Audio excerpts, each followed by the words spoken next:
Right now, I'm sitting next to Sister Bliss from Fateless. We know them, you know them, your mother knows them. They are one of the most famous dance acts in the world, and I'm so very honored to be talking to you. Good night. Oh, thank you, and hello to all the cool mums who know us. Are you a mum as well? Yes, I am.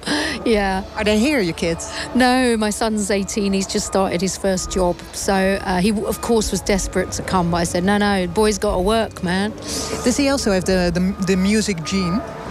He is musical. Yeah, he plays the drums, but he's more in the film side of things, so he wants that job. Oh, well, good for him. Hey, this is your second time at Concert at Sea after your 2016 performance. What do you remember about that gig? Do you remember it at all? I absolutely remember it. And I walked in and I was like, I had this huge swell of emotion because this was the last tour that we did with Maxi. And so it was one of the final festivals that we played together in 2016. I remember the wind. It was the same weather, unbelievably, and an amazing crowd. And just so beautiful to be by the sea. Yeah. I've been watching these guys kite surfing all days, and then a seal just comes swimming up. I'm like, oh my God, this is the most amazing view. You don't get this at every festival. No, that's true. It's a special location on the beach here. They look so nice, don't they, the seals? But I've heard they bite. Yeah, these guys in the band, they're surfers, and they say sometimes the seals come and nibble on your toes when they're surfing. We're like, whoa. Please don't put your hands in the water. We still need you tonight. You are considered one of the founders of dance music. You've come a long way. You've seen it all, of course. How do you feel about the evolution of dance? I mean, dance music's global now. It was just a very niche thing that very few select people were in. And knew was happening. It wasn't on mainstream radio, wasn't on MTV. You know, it was these crazy gay clubs back in the day, and pirate radio. That's how I discovered, you know, what was called acid house back then. And now to watch it 30 years later, people think this was going to come and go within a year. Even the DJs at the time are like, it's just a fad.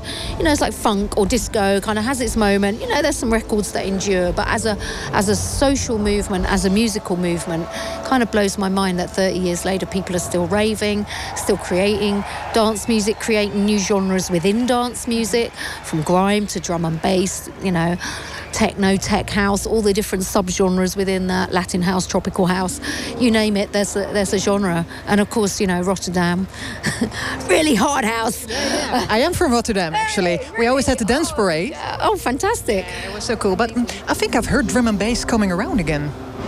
It never went away. Maybe it never left. And what do you think about the use of AI in music? Well, it's horrific in one way, because what are we going to do all day if robots are making our music? But I mean, to me, where's the fun in that? The fun for me is starting with nothing and coming out at the end with a song that I wrote, that came from inside me, that came from my hands playing my keyboards, and collaborating with singers, whether it's Dido or Cat Power or LSK, you know, or BB Rexa on a new album. These are real human beings who have a life, an interior life, an emotional life, and they're trying to put it in their music. And that, to me, is not something that a AI system can recreate.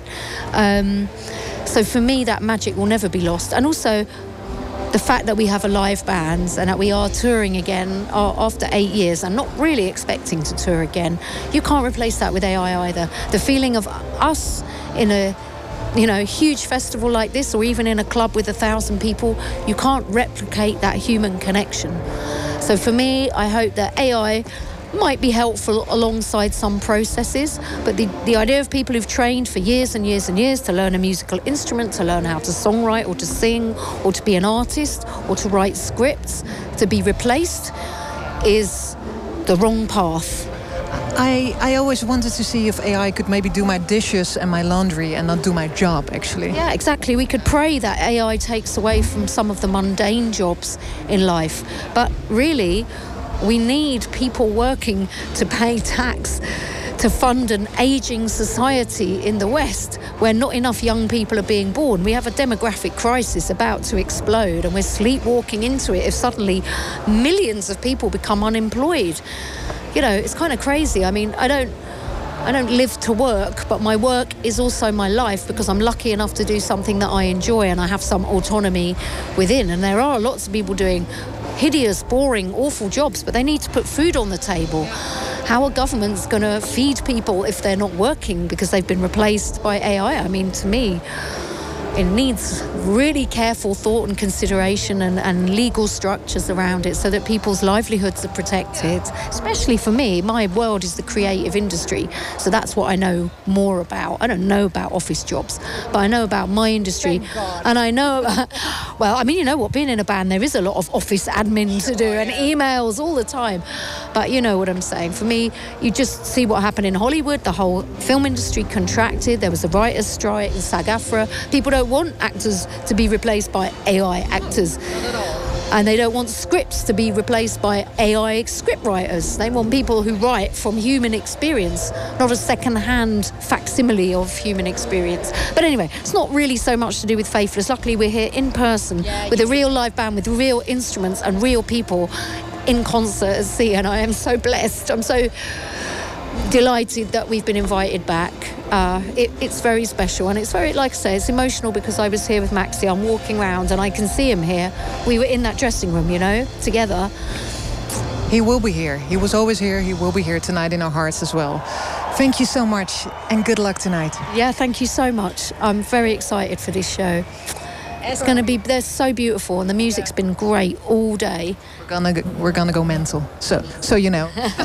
Yes, please do. And also, just to use this opportunity to apologise to people who came to Pink Pop because of Brexit. Our truck didn't come through customs, and we didn't get to play our full set, and it was the most horrible experience, and I felt devastated. But tonight, everything is here. The clothes are here, the band is here, the keyboards are here. So I hope that there are some people here who didn't get the full Faithless experience last week, and we will reward them with love and gratitude tonight. En zo is dat inderdaad, en dat